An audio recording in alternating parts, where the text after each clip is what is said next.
From the first local news station in high definition, this is 9 News Now. They drove up in a car, pulled out a baseball bat, and viciously beat a Fairfax County man. All they wanted was his cell phone.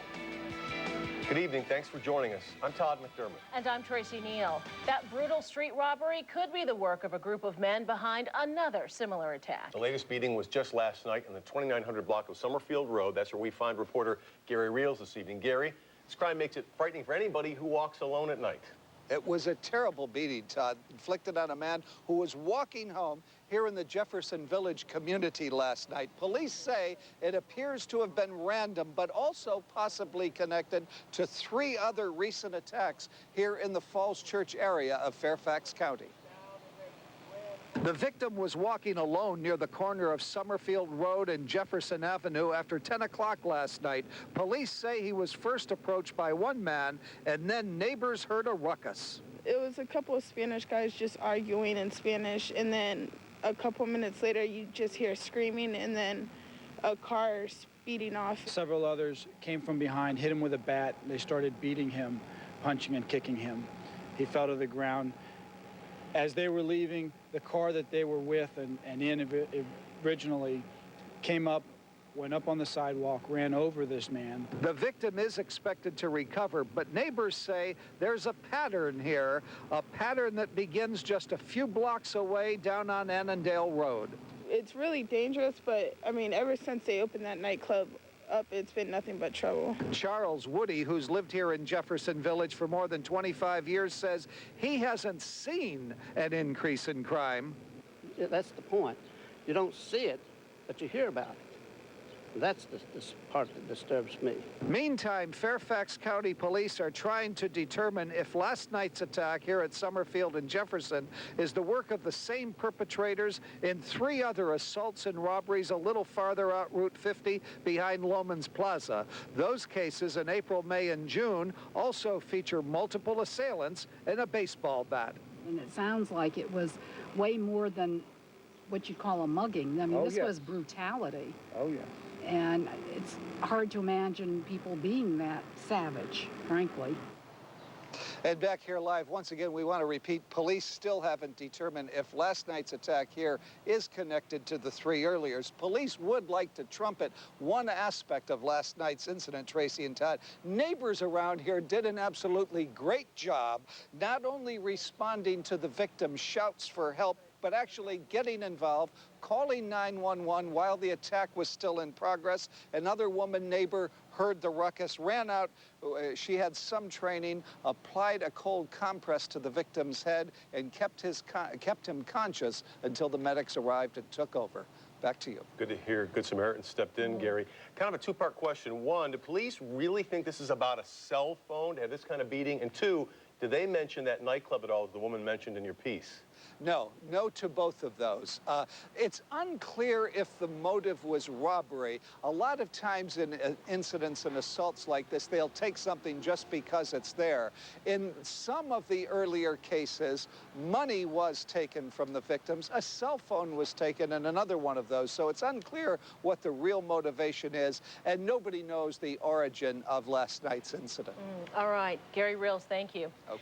He wanted $54 million from a dry cleaner that lost his pants. Instead, Judge Roy Pearson will not be getting a dime. Today, a judge ruled that Pearson was not entitled to any damages from custom cleaners. Pearson had sued the business after they lost a pair of his pants. Now, he claimed that the customer satisfaction and same-day service sign violated D.C.'s consumer protection law because he was not satisfied. The judge in this case disagreed. Mr. Pearson has cost the taxpayers ungodly amounts of money, and has also cost my clients an incredibly unreasonable amount of money to have to defend themselves against what are completely frivolous claims. The judge ordered Pearson to cover all of the court costs. He might actually end up paying the cost of the dry cleaner's defense as well. You might expect him to appeal this ruling. And by the way, the owner of Custom Cleaners held a news conference following today's ruling, and you can watch it on our website, WUSA9.com. Just click on videos. A Woodridge man is on the run tonight, accused of raping a young girl. The suspect, 43-year-old Kwame Boateng. He could be hard to find, however. He knows officers are looking for him. Prince William County Police say Boateng lured an 8-year-old girl into his apartment, then sexually assaulted her. And investigators believe he assaulted the same girl multiple times over the past 2.5 years. An Ohio police officer in court today facing murder charges for what police say is killing his pregnant girlfriend. 30-year-old Bobby Cutts Jr. stood behind a window in the courtroom. The body of Jessie Davis, who was 9 months pregnant, was found Saturday in a wooded area near Canton, Ohio. The victim's mother and other family members watched today as the judge ordered him held for trial and set a bond of $5 million. I believe my whole life has prepared me for this moment. And I'm not sitting down when I see Bobby Cutts. I think everybody knows what happened here. Everybody knows who's guilty. Well, one of the officer's former classmates was also in court this afternoon. Maisha Farrell was charged with obstruction. Farrell is accused of giving false statements to investigators. The medical examiner says it could be several weeks before the exact cause of death is determined. 2 separate explosions in 2 Frederick neighborhoods, and police say the bombs were homemade. Police say one device was thrown into somebody's front yard on Wynn Court, where it exploded. Then minutes later, another bomb went off, destroying a mailbox in the 500 block of Hillcrest Drive. Both devices were plastic bottles filled with chemicals. Fortunately, nobody was hurt in either incident. Meanwhile, fire investigators say a fire at Fairfax County CVS store was started by some homemade explosives. Molotov cocktails were apparently thrown at the rear of the store. They exploded, igniting the gas meter. This all happened over the weekend near the village shops at Cross Point. Smoke and water caused about $300,000 in damage. Nobody was hurt. Part of Military Road was closed today as hundreds of protesters took to the streets in front of a nursing home. It's called Ingleside at Rock Creek.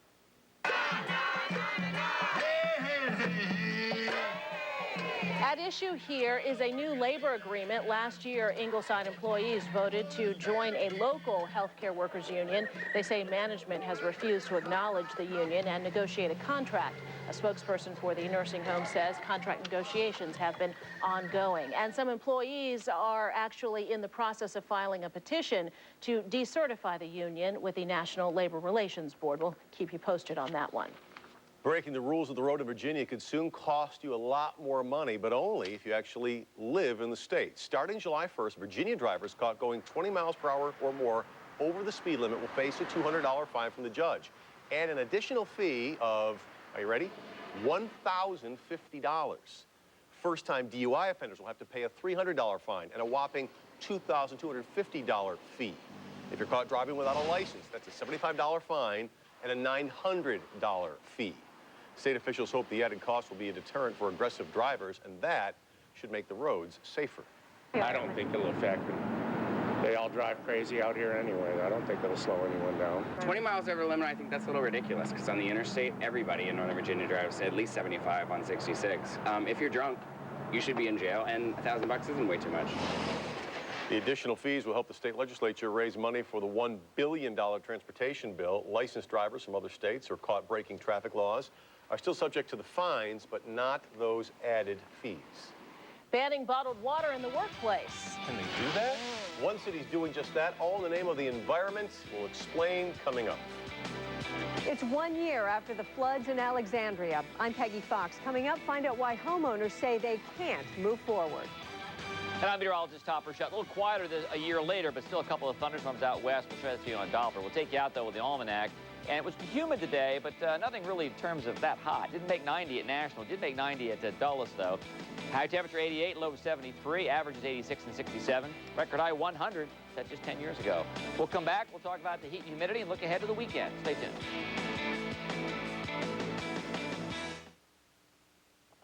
When city workers in San Francisco get thirsty, they'll soon have to grab a glass and fill up at the tap. The mayor is eliminating all bottled water from city buildings. The move, all about the environment. Every year in the U.S., over 15 million pounds of plastics are produced, and only 1 million of those pounds are recycled. So clearly, this is a significant problem. Again, this is those big water cooler bottles, too. More than 1 billion water bottles end up in California landfills every year. San Francisco officials hope other cities will follow suit. For other ways that you can cut back on waste, log on to our website, WUSA9.com. Click on Living Green Now. There it is. It's right there on the main page. You know, it was 1 year ago today that floodwaters devastated the Huntington area and Fairfax County. The mess is now gone, but nothing has been done yet to keep the flood from happening again. And tonight, as Peggy Fox reports, many homeowners are left kind of in limbo. We have to buy 1, 2, 3. Everything's new in Henny and Nicholas's basement, but their memories from that frightening night a year ago today are still fresh. And that window fell out, and it was on top of the water, and more water coming, and go all the way up to me. And I had it in my hand, and I thought, now what the heck do I do with that window? A record rainfall of 5.19 inches sent Cameron Run raging over its banks and into 160 homes in Huntington. Henny now is fearful when it rains. I have nightmares from what happened here. When I think about it, I start crying. The repairs they made and the $2,000 flood insurance they must now buy are taking its toll. Other families say they can't move forward. Many of the other homes here in Huntington look more like this, with unfinished walls. They'd like to finish their plans, but they fear another flood. I would like it to be what it used to be, as a living room. Trevor Speck says he's upset nothing's been done to prevent a repeat flood, not even the recommended dredging of Cameron Run. I'm very surprised. That should have been, I believe, as a no-brainer. They should have attacked that right off the bat. Fairfax County has hired the Army Corps of Engineers to study the issue. Even if Cameron Run was dredged all the way out to the Potomac, most of the houses that flooded last year would still flood in a similar storm. Randy Bartlett, Director of Stormwater Management, says they're looking into dredging, building a flood wall or levee, or even buying out the 80 homes in the floodplain. But we want to make sure we implement solutions that work and don't create a false sense of security. Bartlett says he cannot guarantee to the homeowners that it won't flood again. In Huntington, Peggy Fox, 9 News Now. Well, homeowners, listen to this. Randy Bartlett says the county will have a plan for the Huntington community by the end of the year. Remember the cars floating? I remember the whole thing. It was amazing. It was terrible. There was so much rain. It broke the record. It was did. the record. It was the wettest June on record. It broke Agnes back in 1992. Almost 14 inches of rain fell at National for the whole month. That's right. And 11 inches fell in like a 2-day period. And 6 inches like in 1 day. Yeah, about a half an hour, about 45 minutes. Yeah. A little quieter today, although we do have some storms out to the west, and I think as each day progresses, as the week progresses rather, I think most of the storms will work their way eastward. We get toward Wednesday and Thursday, they'll be right on top of us. Here's your forecast first. For tonight, look for an early storm west, and then just partly cloudy, muggy, 68 to 74, winds out of the southwest at 5 to 10. Here's a look at live Doppler 9000. Around town, still quiet. We'll go out to the west, though. This has prompted the warning out for Clark County. Again until about 6:15, so hail and some strong winds, one or the other, are in this storm. Headed right through Winchester right now, and it's headed really toward Boyce and Stevens City as it works its way to the southeast now. It might have some hail in it, about an inch in diameter. Headed toward Round Hill at 6:24, and also Mount Pleasant at 6:32. So pretty big storm. Certainly some heavy rains, 1 to 2 inches per hour, headed also toward Berryville and to Boyce. Don't think it'll get too close to the immediate metro area, but we'll keep you posted. Any warnings on the bar to the bottom of your screen. Mostly cloudy, muggy tomorrow. 70s and 80s to start, maybe a sprinkle. And then partly sunny and hot with more thunderstorms, highs near 90, winds of the southwest at 10. Probably more clouds, though, than sun again tomorrow. 90 in Fairfax and Rockville, 91 Upper Marlboro, 89 in Manassas on our zone forecast, 89 in Leesburg. All 6 zones available on our website at WUSA9.com. We'll take you to the south and east this time, primarily upper 80s by the water, and also some afternoon storms possible, but just a slight chance here. 91, though, in La Plata. The big picture, satellite picture, radar combined, we're looking at some scattered showers through Texas and Kentucky and Tennessee. These will sort of pass to our south and stay to the south, but we do have some thunderstorms now developing right to the west of us. And that will move through as we go through the next 2 or 3 hours. It will diminish as the sun goes down. And again, we'll wait for a cold front by the week's end to give everybody a good chance of storms. Right now, 87. High was 88 at National. 83 in Pittsburgh. 83 also up in Buffalo. Closer to home, 83 in Brookville and Albany. 84 in Chantilly, Bellhaven. 84 in Dumfries. 84 also in Colonial Beach. Lows tonight, we were kind of spoiled over the weekend. Kind of muggy. 72 or 71 in Bethesda. 73 in Beltsville. 70 in Bowie. Downtown, low 70s, maybe some 60s out to the west, maybe Great Falls 68, 70 in Tysons, and 69 in Fairfax. High temperatures tomorrow, it's going to be hot. High temperatures around 90 despite the cloud cover. The next 7 days, 90 tomorrow, 92 on Wednesday, 93 on Thursday. We have storms each day and a lot of storms on Friday. That's when the cold front approaches and moves through. That will set the stage, if it stays on track, for a great weekend. 85 on Saturday, only 80 on Sunday, and 82 on Monday. So we'll try to keep the cold front on track. We don't want to linger into Saturday. We definitely don't. Okay.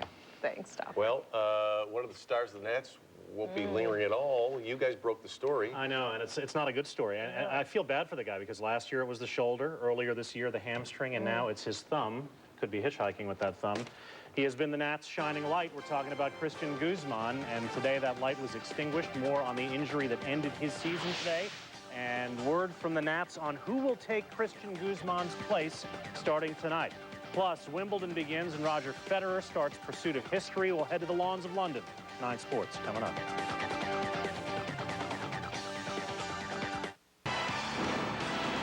Now, 9 Sports with Brett Haber. Christian Guzman was en route to becoming one of the best stories in all of baseball this year. The same guy who got booed off the field 2 years ago for not hitting his weight, this year was reborn, hitting .330 and a candidate for Comeback Player of the Year. Tonight, unfortunately, that story is over. As 9 Sports first reported this afternoon, the national shortstop is out for the year, having completely torn the ligament in his left thumb. The injury happened on a tag play in the 5th inning of yesterday's game against the Indians. Guzman had surgery today at D.C.'s Sibley Hospital. Jim Bowden joined me from Florida and talked about the horrible news. Well, it's devastating, Brett, no question about it. I mean, Christian has come back. He's hit over .320 the entire year. And as you said, he and Dimitri Young are the 2 leading candidates for Comeback Player of the Year in the National League this year. And obviously, it's just devastating. He's going to be out for the year now. At least the good thing is the surgery was successful, and Christian should be back by next year.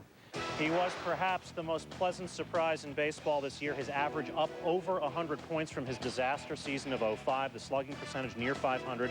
Felipe Lopez will take his place at shortstop. Ronnie Belliard will take over at second. Nats in Atlanta tonight. You know, it's very chic right now for tennis fans to talk about Rafael Nadal's dominance on clay. But let's talk for a minute about Roger Federer's dominance on grass. The last time Fed lost a match on the green stuff, June of '02. That's 48 straight matches entering today, trying to make it 49 at the first round of Wimbledon, taking on the Russian Timu Gabishvili.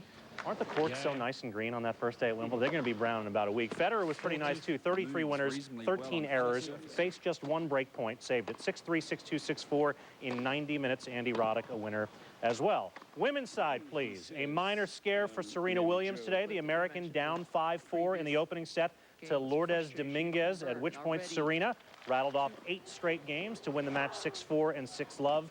Martina Hingis saved 2 match points, but 1 today as well. You know, just when life seems settled at Redskins quarterback position, another young pup has inserted his name into the conversation as training camp approaches. Casey Bramlett, the second-year player out of Wyoming, was assigned by the Redskins to the World League this spring, and all he did this weekend was win the World Bowl MVP. Listen to the numbers. Bramlett, 347 yards, 4 touchdowns, leading the Hamburg Sea Devils to victory. We assume Jason Campbell has nothing to worry about even still. Meanwhile, it's over in Chicago for Tank Johnson, the star defensive tackle, cut by the Bears today. Johnson, as you know, already suspended for the first half of this coming season after being arrested on gun charges before the Super Bowl last year. 3 days ago, he's pulled over for DUI, and that was the last straw. Finally tonight, the Wizards' Caron Butler is a superstar. We know that. He averaged 19.7 boards a game last year. He can jump about 4 stories into the air and dunk a basketball while talking on his cell phone. He's an athlete, but apparently not all athletic skills are transferable. Caron took the field at yesterday's Nationals game and had the honor of throwing out the ceremonial first pitch, but his 60 feet 6 inches were about 20 short. Please show me that again. I can't believe a professional athlete threw that kind of bait. We've seen toddlers get it closer to home plate. And the only thing worse than gacking the toss before the game is getting reviewed by the baseball players after the game. You've been in the league for a while. You've seen a ton of ceremonial first pitches. Where does Caron Butler's rank in ceremonial first pitches? You can be honest here. That was terrible. I mean, for how good of a basketball player he is, I know he's going to catch a lot of flack from his teammates with the Wizards because that was bad. I like the honest appraisal. Then again, I wouldn't like to see Dimitri Young try to dunk a basketball. At the same time, Caron, you've got to come a little better to the plate than that. I think think I could do better. I think you. I don't think you could do better. You could do better, and I don't know if you've ever thrown a. That was. You can say that was terrible. Say it was terrible. I'm sorry. It was terrible. Not looking too good. I'm a big fan, too. Give him another shot. Forget the water, forget the Gatorade. Runners in one race are cooling down with beer. We'll tell you why when 9 News Now continues. Horrible. Along any marathon course, runners can grab a cold bottle of water or a cup to quench their thirst. Yeah, that's normal, but a different type of beverage was available along a marathon route in Green Bay, Wisconsin. Check it out. We're talking about beer here. Cerveza, little brewski, 2,000 runners, or walkers, as you could tell right there. Beer drinkers, too, all turned out for the 19th annual Beer Belly 2. No matter how quickly or slowly these participants made their way to the end, they all had a good time, and it was all for a good cause because it was all for charity. A few of those people moonwalked backwards to get a second cup, I believe. They shouldn't have littered, though, along the way. There was one guy with a big gulp. You can't fill up your big gulp with beer. Thanks for watching 9 News Now, the CBS Evening News with Katie Kurtz. Next, Terry Smith and Tonight. Tonight, umbilical cord blood may help diseases. Should parents store it as a safety net? Then at 7, Derek McGinty is back with 9 News Now, the area's only local news at 7. See you at 11.